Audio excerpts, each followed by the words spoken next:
Bonjour à tous. Aujourd'hui, nous pouvons célébrer la journée mondiale de la radio. Avec nous, nous avons Abdoulaye Rali. Abdoulaye, bonjour. Bonjour, Gerna. Merci de nous accorder cet entretien. C'est un plaisir. Raconte-nous ou pas. Alors, je suis le responsable du département News de Waza FM. Mon parcours, pour résumer en trois parties, si vous voulez. Moins chronologiquement, mon pensée, ce qui est plus important à raconter, c'est les outils qui nous peuvent servir aujourd'hui. Donc, moi, on commence avec l'époque que nous sommes encore servi. Mon corps, pas beaucoup comme ça, ou Gerna. Nous avons servir machine à écrire. On commence dans une rédaction, quand il y en a plusieurs, le journaliste peut taper à la machine à écrire. Moi, je suis imaginé le tabac qui ça peut faire, mais c'était quelque chose d'exceptionnel. Donc, la machine à écrire, il permet tout déjà aux structures, aux pensées bien. Il donne nous les temps pour écrire. On commence dans la presse écrite. Ensuite, nous avons plusieurs passages, jusqu'à aujourd'hui, où j'écris avec mon téléphone portable, très souvent, pour une nouvelle rapide. On est parti d'un long read, d'un long stories, à des histoires bien courtes aujourd'hui. Donc, c'est ça un peu un parcours au niveau technique.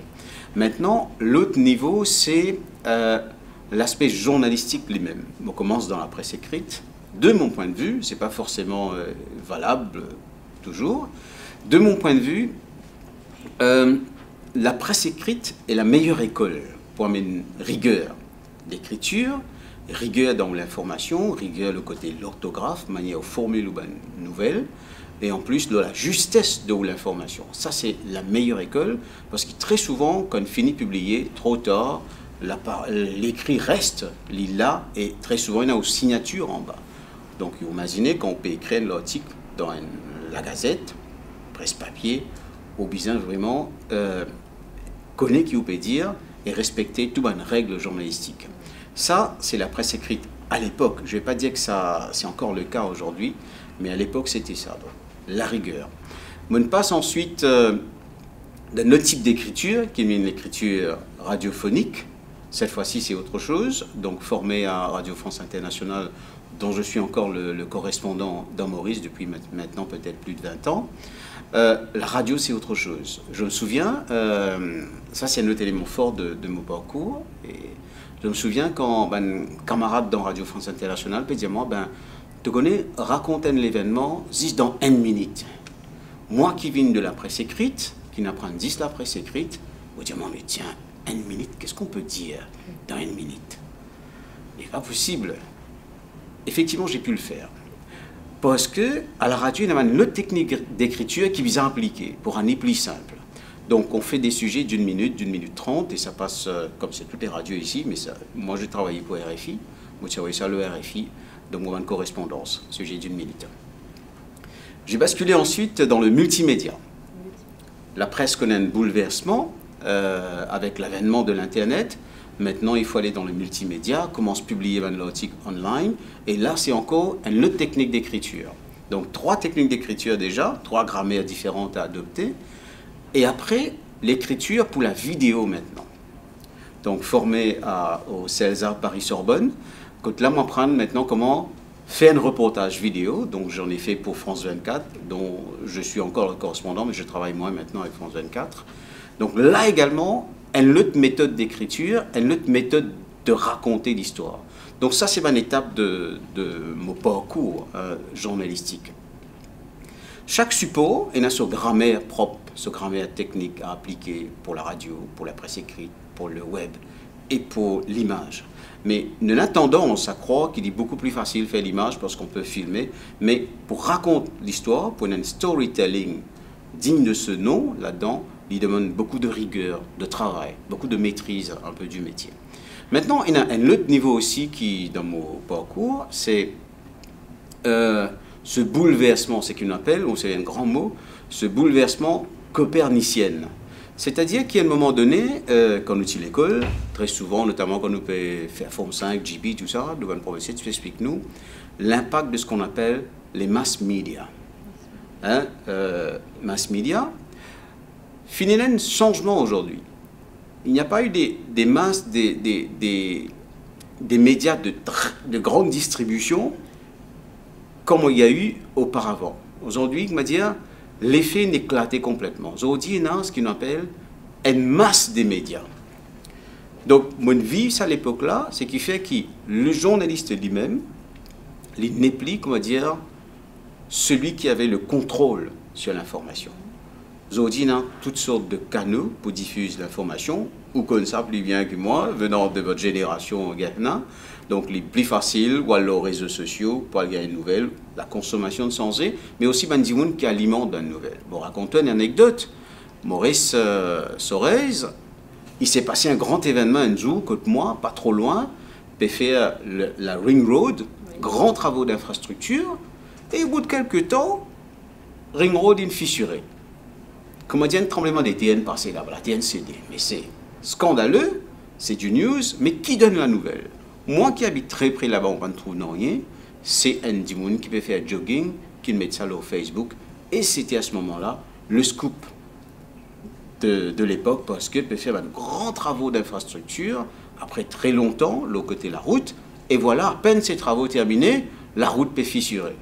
Scandaleux, mais c'est un internaute qui gagne l'information et pas moi qui habitais tout près. Comment nous dire, c'est le pouvoir des réseaux sociaux. Pouvoir, effectivement, c'est le pouvoir réseaux sociaux, l'impact aujourd'hui réseaux sociaux. Donc, on trouve, ça m'a de l'époque-là, qu'il y a finalement, comment on dit, un bouleversement, le public lui-même, capable de donner l'information, alors qu'auparavant, c'était les journalistes qui avaient accès à ces informations. Voilà, en gros, ça va de l'époque qui est là.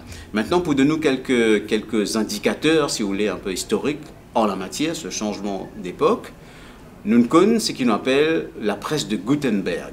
C'est l'homme qui a permis à la presse d'exploser, et jusqu'à tout récemment, avec la presse papier, nous avons encore cause Gutenberg.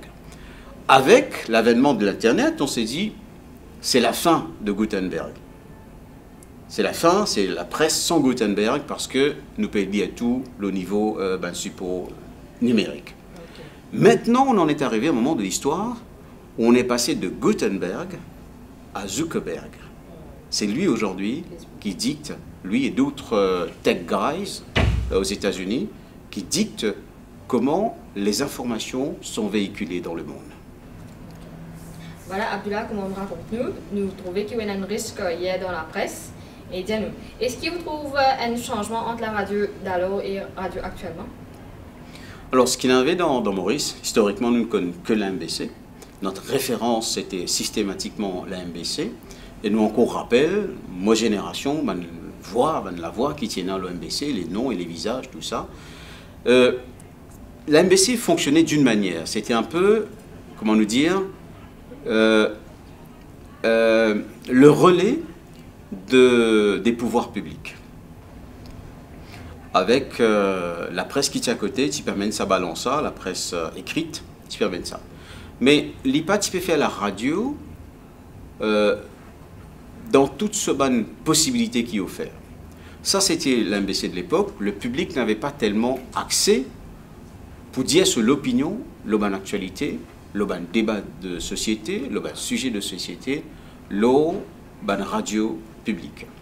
Le changement qu'il y a eu avec l'avènement de ce qu'on appelle les radios privées, donc les radios commerciales, finit ce qu'on appelle une libération de la parole. Auparavant, peut-être un parent pour comme ça, ou grands-parents probablement,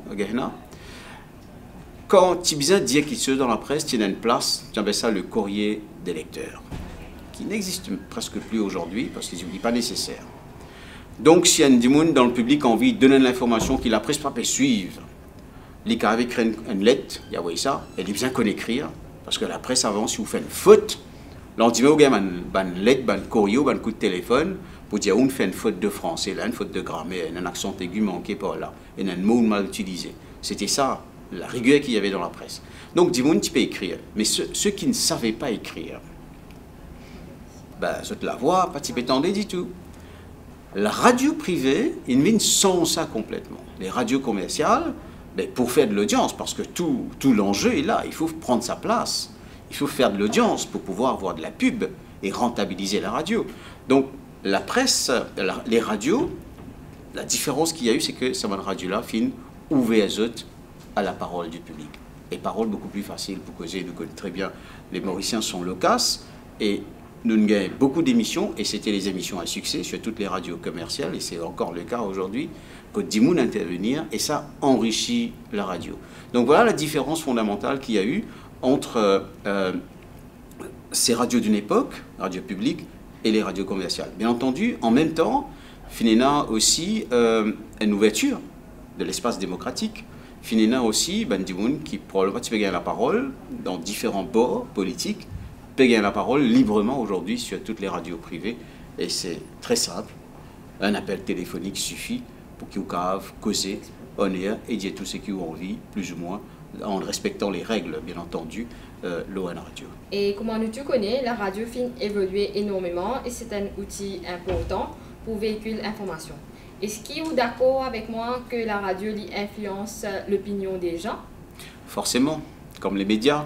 Hein, les médias influencent, la presse écrite influence, la télévision influence, l'Internet influence et la radio influence. Vous connaissez le caractéristique propre à la radio, c'est que c'est un média que est capable de suivre lui, et c'est seul média, seul support qui offre à ça, qu'en tout cas suivre lui en faisant autre chose en même temps.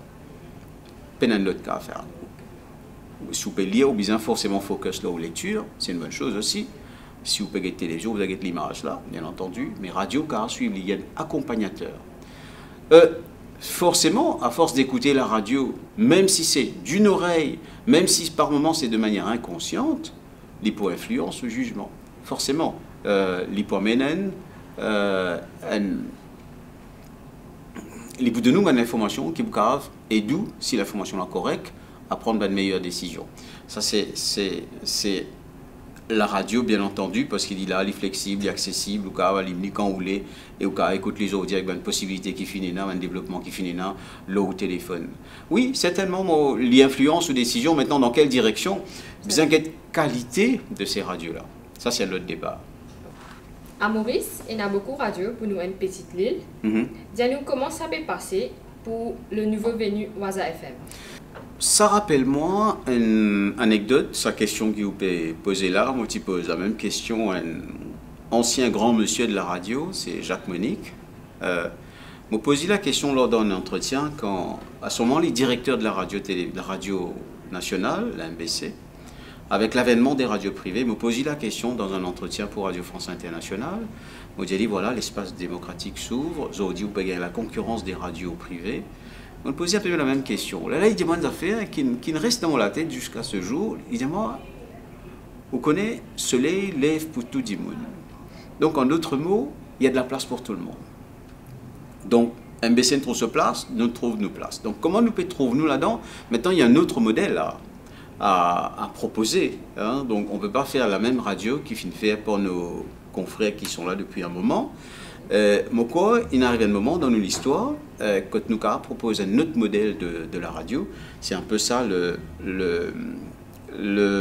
projet éditorial, le projet d'animation qui Waza FM bien dire qui c'est depuis l'avènement des radios privées, par finir aucun autre investissement de ce niveau-là, quand on regarde la qualité des infrastructures, la qualité des installations qui nous là dans Waza FM, par finina autant d'investissements dans les médias, allons dire ces dernières 10 ans, comment Waza FM il fait.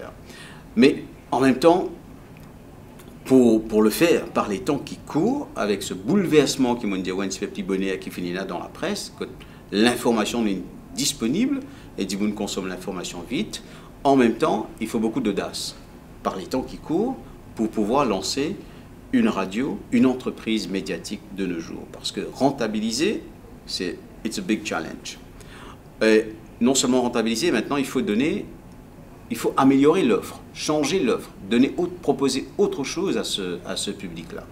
Donc nous sommes dans cette logique pour pouvoir apporter une nouvelle respiration dans le domaine de la radio à Maurice. Et d'ailleurs, cette mine choisir le feel good, c'est parce est-ce que vous pensez les autres radios trop privilègent la négativité? Nous avons un phénomène qui est développé avec l'avènement et la concurrence des médias numériques, des réseaux sociaux.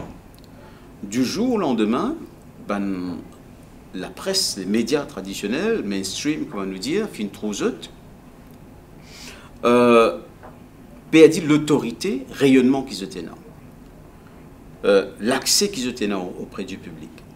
Qu'ils ont fait dans ce cas-là, au lieu qu'ils gardent la maîtrise de la situation, montrer qu'ils ont, parce qu'ils comprennent comment faire une nouvelle, comment vérifier, comment donner l'information qu'ils ont besoin, au lieu de maîtriser ça mieux, ils ont dilué la qualité de leurs produits. Donc, en diluant, qu'ils ont fait, ils commencent systématiquement, on a vu ça dans la presse locale, cause tout le monde affaire, c'est qu'on appelle, mais c'est un mauvais mot qui est utilisé dans la presse, ben, sujet de société, mais je appelle ça des faits divers, accidents et les autres, mot pas dire. Donc, finina, aujourd'hui, nous arrivons à un moment de l'histoire dans la presse, qui est une histoire extrêmement riche dans Maurice, hein, parmi les plus riches au monde dans Maurice. Finalement, à un moment, ce moment, tellement la concurrence est forte, tellement la rentabilité a baissé, pour faire de l'audience, bien faire un sujet qui pousse au dimoun. Donc, la presse peut aller un peu trop loin, effectivement, dont raconte ce qu'on appelle un sujet négatif. La presse peut devenir anxiogène, c'est-à-dire qu'il peut rendre nous anxieux.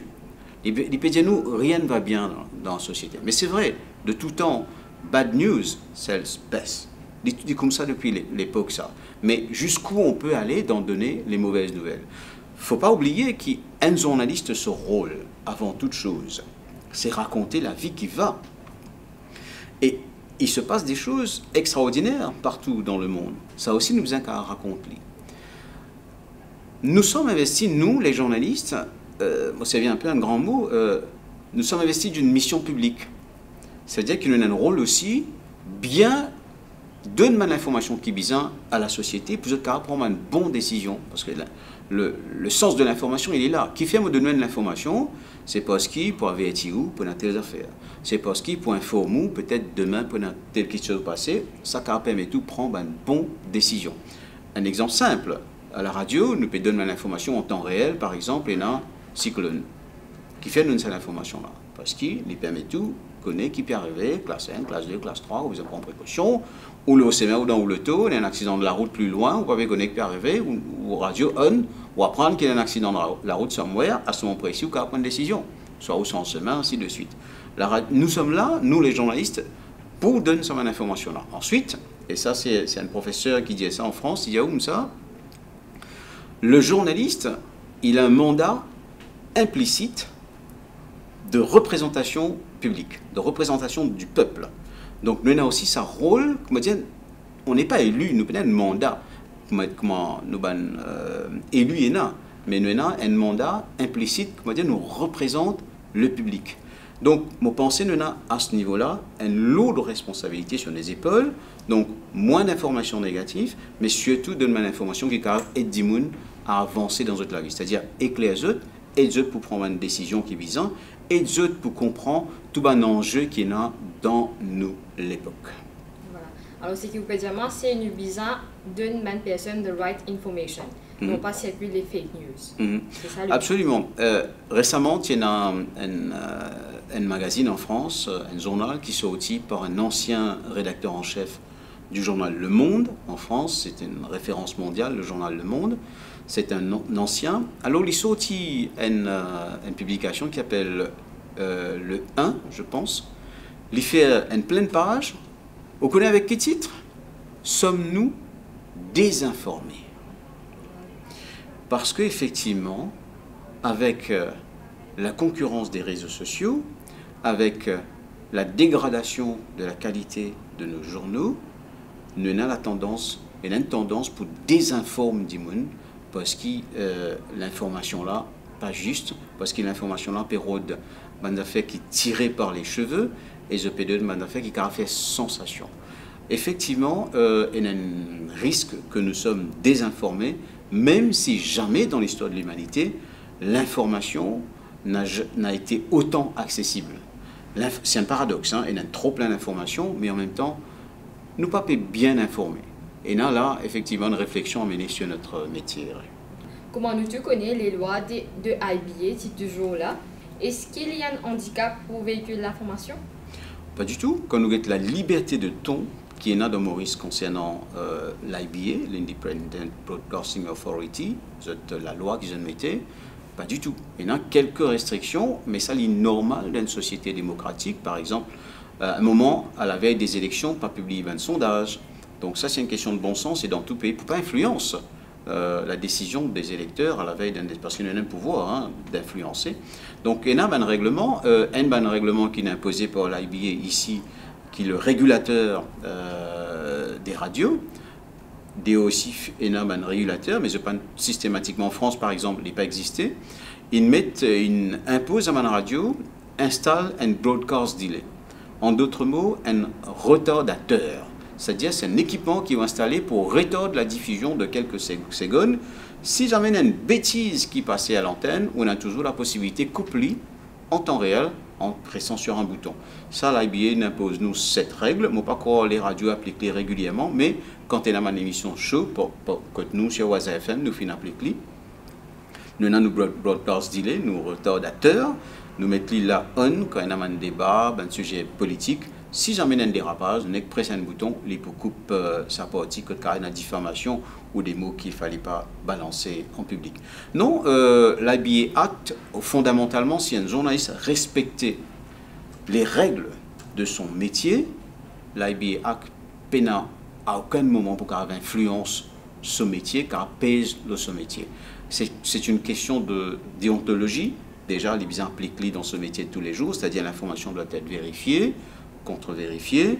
Ensuite, les biens impeccables donnent une information qui est équilibrée, et puis une information qui est forcément vraie, et après, pas faire diffamation, pas faire character assassination. Donc, c'est une règle de base qui nous vient observer, et IBA fait aussi provision pour ça. Donc, si nous observons, nous, les bonnes règles journalistiques, IBA Act, pas de problème, à aucun moment. Qui est le meilleur moment qui vous passez dans la presse, puisque nous tout connaissons dans la presse bien longtemps? Voilà, comme vous dites, on commence avec la machine à écrire. Je dis, on peut écrire à travers un téléphone portable. Les plus grands moments, c'est un métier exaltant. Hein. On dit souvent que on est journaliste quasiment 25 heures sur 24. On peut rappeler un professeur de l'époque. Les plus grands moments, ça a été la couverture de l'élection de Barack Obama aux États-Unis. Ça a été le coup de ma carrière. Effectivement, c'était le seul président noir. C'était un événement planétaire, j'y étais. Barack Obama. Et puis, quand j'étais aussi, ça c'était un moment un peu plus délicat dans l'histoire, quand Mugabe avait fait sa réforme agraire au Zimbabwe. Donc là, j'étais parti couvrir un peu l'expulsion des fermiers blancs au Zimbabwe, et jusqu'à ce jour on voit l'impact dans ce pays qui est complètement à genoux. Donc j'étais parti couvrir cela pour Radio France Internationale. C'était là aussi un grand moment de journalisme, parce qu'il m'est arrivé de rencontrer ce qu'on appelle les settlers, des fermiers noirs à qui Mugabe a dit maintenant allez occuper les terres des blancs, qui étaient les grands agriculteurs et ils tenaient l'économie. Bien entendu, il y avait des difficultés dans ce pays-là. Le pouvoir se trouvait effectivement avec une minorité économique qui avait accès à la terre, plus que les autres, mais ils avaient aussi un savoir-faire. Donc j'étais parti couvrir ça.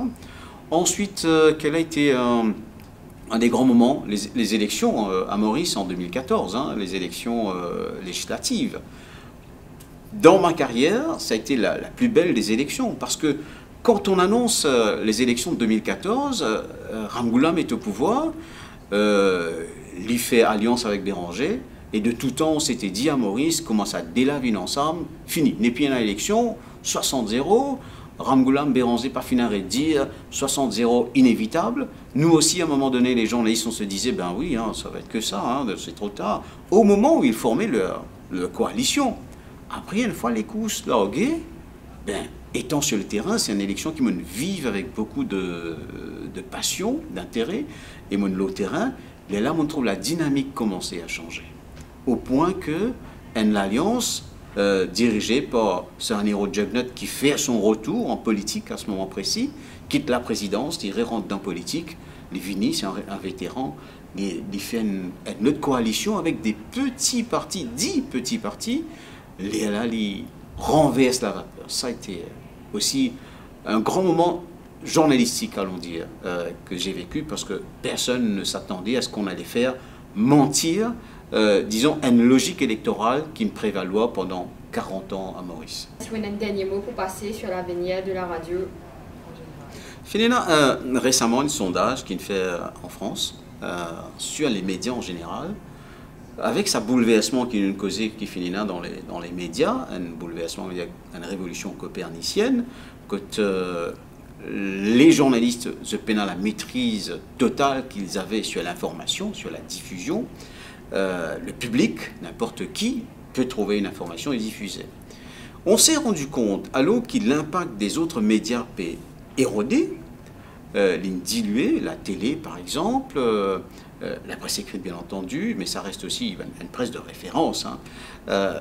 Mais nous nous rendons compte que la radio, encore, il a sa place pleinement. Il y a encore pour avancer. Il y a encore un média que Dimoun, il a beaucoup de croyances, que Dimoun croit. Il a plus de crédibilité à la radio que sur tous les autres supports médiatiques aujourd'hui. Bon, pas qu'on ait kiffé, peut-être c'est psychologique, peut-être aussi c'est parce que la plateforme permet, peut-être parce qu'il y a un naturel dans la radio. Quand nous peut causer à la radio, c'est live, c'est la voix qui passait, et la voix qui passait à un moment donné, quand on a les émotions qui peuvent passer dans l'actualité, qui transmettent par cette voix. Et moi, pensez, dis-moi encore croire, dis-moi encore connecté à la radio, parce qu'il reste un support assez particulier, contrairement aux autres. Alors, ce qui passait à la radio aussi, et pourquoi la radio reste un média d'avenir, ici, à Maurice, c'est parce que c'est un lien facile avec le public. Un coup de téléphone, un petit magnéto enregistré dit, ou car passe la voix. C'est le média le plus instantané, le plus rapide que les autres médias, parce qu'il suffit qu'il y ait un événement là, où rentre l'antenne tout de suite, ou raconte l'événement là, ou vous maîtrise, ou connaît qui est arrivé, ou dit ce qui est passé. Ou pas vous pouvez faire ça sur Internet.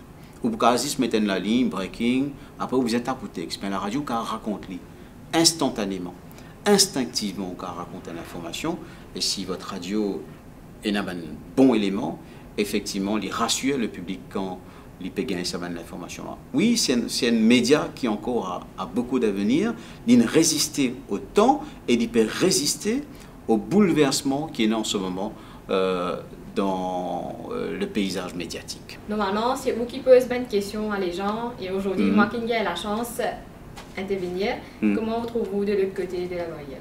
C'est fascinant. Vous savez, quand on a une carrière comme ça, modestement, avec beaucoup de modestie, et quand on a autant de passion pour le métier, raconter une affaire facile. Donc, moi, je raconte dans mon élément un métier qui est exaltant, dont je suis encore passionné.